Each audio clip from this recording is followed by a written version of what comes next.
If you're betting on sports and your bank account just keeps going up, then down, then up, then down again, then this video is for you. Most people don't lose at sports betting because they don't know sports. They lose because they don't know how to bet. Today I'm breaking down how profitable sports bettors actually think, actually bet, and actually stay profitable long term.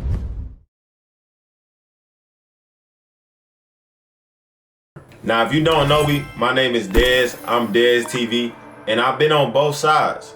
I've chased parlays, I've gone broke, and I've learned what actually works. Now, this video is not about getting rich quick.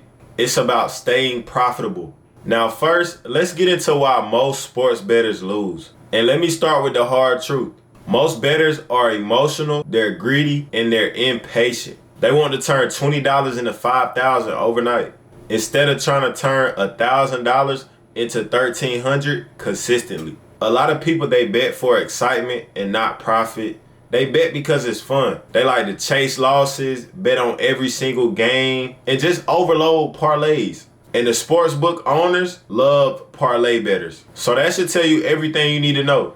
I mean, like, if we really think about it, bro, it's a reason why when you watching an NBA game and FanDuel pops up, or maybe a FanDuel commercial, they are only promoting parlays, bro. It's a reason why. And that reason is because parlays are their #1 money maker. You feel me? They're not making their most money from people who are doing straight bets. They're making their money from y'all, from people who are doing parlays over and over and over until they get that one big hit.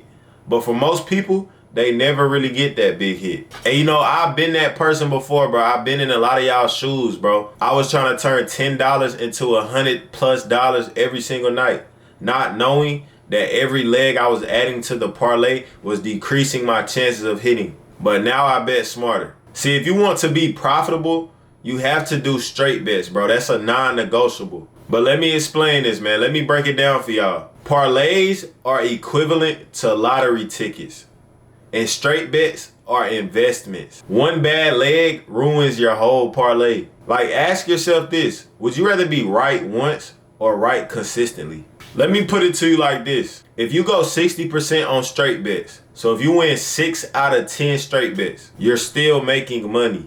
But if you go 60% on parlays, then 9 times out of 10, bro, you're still losing. You're not gaining nothing. Parlays should be for fun, but this shouldn't be your #1 method to grow your bankroll.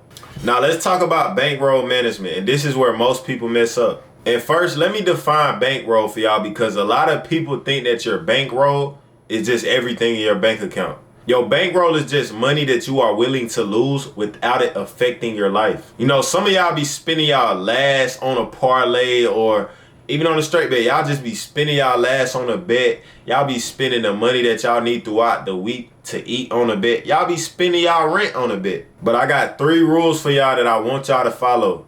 #1 is to never bet your rent money. #2 is to never bet scared. And #3 is never bet to get back. Most profitable bettors risk 1 to 5% of their bankroll per bet. So let's say, for example, if your bankroll is $1,000, meaning you got $1,000 put to the side that you can afford to lose, your bet size should be between $10 to $50, not $300. You don't go broke from losing picks. You go broke from betting too big. So one of the most important things that y'all gotta do is have proper bankroll management. Now let's talk about discipline and patience. And this is one of the hardest things about sports betting. Now here are some key discipline rules. You don't want to do no chasing.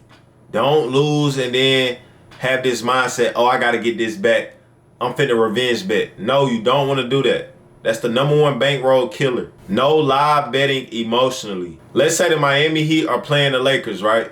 And you on Lakers money line and you see that the Lakers down 25 in the second quarter. Bro, don't just go and bet on the Miami Heat just because you see the Lakers not winning right now, bro. That's emotionally betting. Sometimes you gotta just take your L and get back to the drawing board. I'm telling y'all, bro. I done been through all of this. I done went broke off of this, bro. Literally, bro. So y'all make sure y'all listen to me. And no betting just because games are on. Sometimes it's okay to just chill and take a break. And most importantly, no forcing plays. If there's no edge, then don't bet. Sometimes the best bet is no bet.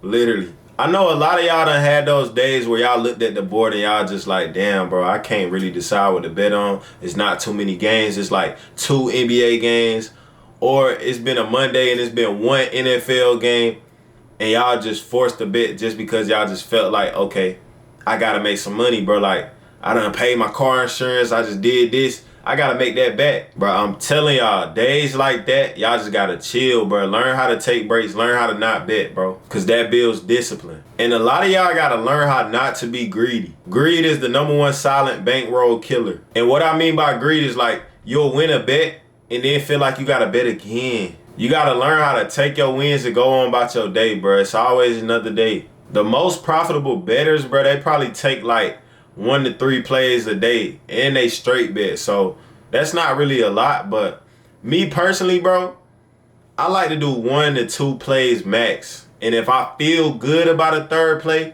then I'll drop another play for my chat. But I don't really like to force bets. You know, the goal is to profit. So if you put a bet in and you win on that first play, what are you really betting for after that? Like, yeah, it could be a lot of games going on. You're looking at it as more opportunity to win, but that's also more opportunity to lose. So you never want to get greedy with this shit, bro. And another way that some of y'all get greedy is, okay, you'll tell yourself, I'm a straight bet, but y'all be turning these straight bets into parlays.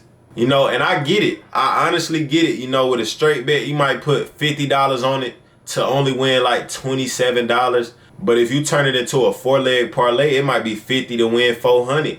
Sometimes a band. Like, I get it. But y'all gotta realize, bro, the more legs you add, the least likely you are to win, bro. That's why it's best to just straight bet. Think about it like this, right? Let's say y'all got 3 picks that y'all like for the day, and you put them all on a parlay, right? If one of those don't hit, you don't profit for the day. And then you're more likely to chase L's. Versus if you would have just did 3 straight bets and 2 of them hit and 1 don't, you profit for the day regardless. Profit is profit at the end of the day. $50 wins add up way faster than 1 miracle parlay that's never gonna hit. Some of y'all be trying to change y'all life overnight, bro. It's a grind, bro. And even if y'all do get that 1 miracle win, y'all probably gonna just blow the money on parlays. So just stack your bread up, bro. Brick by brick, bro. Win by win, bro. If you know that you could be more consistent if you straight bet, then why do parlays? We got to make sure we moving smart. Sports betting is not about today. It's about the next 6 months. And every sports bettor is going to take losses, bro. Even the best bettors go on cold streaks. But if you have a strategy that works and you can win consistently and go on runs, one bad night is not going to matter. And this is another thing that I want to tell y'all, bro. This is something that I had to start doing recently, bro. But y'all want to track your bets. If you're not tracking your bets, you're just gambling blindly. Because you want to know where your money is going. You need to track your wins and your losses, your unit size, the sports that you're best at, and your bet types. Numbers don't lie, but your memory does. Remember that. That's free game right there.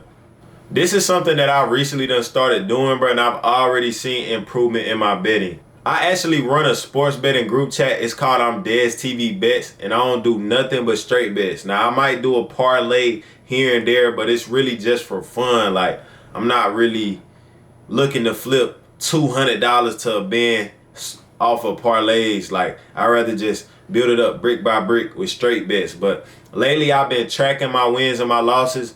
I'm going to put up my little notes right here. I got it in my notes in my phone. But every time I send a play in the chat, I'll put it in my notes, and at the end of the night, I'll go back and see if it hit or if it didn't, and I'll put a green check mark or a red X. And since I've been doing this, bro, since I started straight betting in general, bro, I'm 7-2 right now, and I'm 3-0 on my last 3 plays. So we on a little streak right now. You know, I'm looking to heat up a little bit. Christmas is today too. It's about 5 NBA games, 3 NFL games, so we finna go crazy today, hopefully. But one thing I've learned since tracking my bets is that it just holds me accountable. And the reason why I say that is because, okay, I usually tell myself I'm doing no more than 3 plays a day. So with me just tracking my bets, it shows me how much I'm really winning and how much I'm really losing. So I'm least likely to just go against my structure, bro. Because at the end of the day, you want to make sure you have structure. Betting with no structure is literally gambling. And some of y'all probably like, man, we gambling anyway, bro. This whole thing is a gamble, bro. I'm telling you, bro, if you bet with a strategy, it's not gambling. I put in a lot of hours and research behind this shit. And I literally have proof that my strategy works. Like I told y'all, bro, numbers don't lie, bro. And one more piece of advice that I'm gonna leave y'all with, bro, is when betting, you always wanna find an edge, bro. Y'all wanna look and see where the sports books are undervaluing certain things and then take advantage of that. Now, I'm not saying, bro, like just go bet on every team that's plus 100 odds to win, plus 200, 300, 400. No, I'm not saying that. But like, if you know that this team is undervalued in this situation, like let's say the Spurs is playing the Lakers, right? And the Lakers is predicted to win. And let's say their odds to win is like minus 300 and the Spurs is plus 250. But the spread is at 10.5. Like, let's be real, bro. When we be playing Stephon Castle, De'Aaron Fox, all them boys, man, they not finna lose by 10. So in this situation, I would take probably the Spurs like plus 6.5 versus taking Lakers money line. Like, that's an example right there, bro. Like, you gotta go with your gut, bro. Like, yeah, you wanna bet with a strategy, but you also gotta like just go with what you know sometimes. So y'all always wanna make sure that y'all look for an edge. And also, bro, when it comes to money lines, bro, try to take money lines as least as possible, bro. I like to stick to spreads. Like, and let me just give y'all an example for this too, bro. So the other day, bro, I think like 2 days ago or 3 days ago, it's Christmas right now. So I think like December 22nd, the Clippers was playing the Lakers, right? I think the Clippers was home, but I don't remember exactly. But regardless, the Clippers were underdogs, bro. And y'all got to think, bro, the Lakers, you know, they got Luka, they got LeBron. So, of course, the whole world is betting on the Lakers to win. You know, the Clippers, they only won 6 games prior to this game.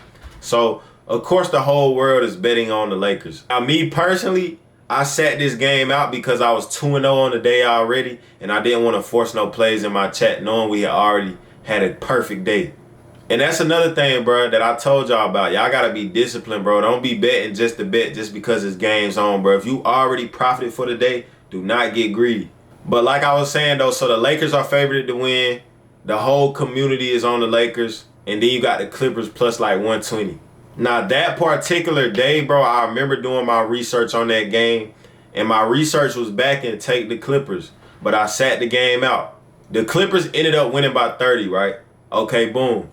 If I would have took this game, though, I wouldn't have just straight up took the Clippers money line because that's not the smartest way to bet. Like, you could have took the Clippers plus 7.5 and it would have been good value. And if you would have put like 100 on it, you probably would have won 50. So that's why I say right there, like, yeah, don't always just look for a money line because let's say it would have been a 1-point game and the Lakers win off a buzzer beater. You're saving yourself from that possibility. And you're low-key adding insurance to your play just by taking the spread instead of the money line. And also, even if you want to take the money line, right? Like, and this is for the people that I know run sports betting group chats. If you want to take the money line, do not send the money line to your chat. At least send them the spread so that way, if you lose, they still win. As long as that team covers the spread. Now, if I could give y'all one piece of advice that really changed just my sports betting journey overall and really done made me a profitable sports bettor, it would be to bet boring. And what I mean by this is, okay, yeah, I know parlays is fun, like, you feel me, just the dopamine effect that you get of 3 of your bets cashing on the parlay and you got 6 more left to go. Like, I know that's fun. It makes watching the games fun. But boring bettors are the ones that's actually making money. The bettors that's disciplined enough to just take one bet and miss out on the fun, those are the ones that's actually profitable long term. Excited bettors and bettors that's just out here trying to have fun are the ones that's making these sports books rich. But yeah, man, so that's all I got for y'all today, man. Hopefully y'all was listening. If this video helped you, leave a like and subscribe. And if you want to see how I personally approach betting day to day and you want to start winning off of my plays, man, y'all hit the link in my description and join my sports betting group chat. And remember, discipline beats luck every time. But that's all I got for y'all today, man. I'm imdesTV, the best TV, and we out.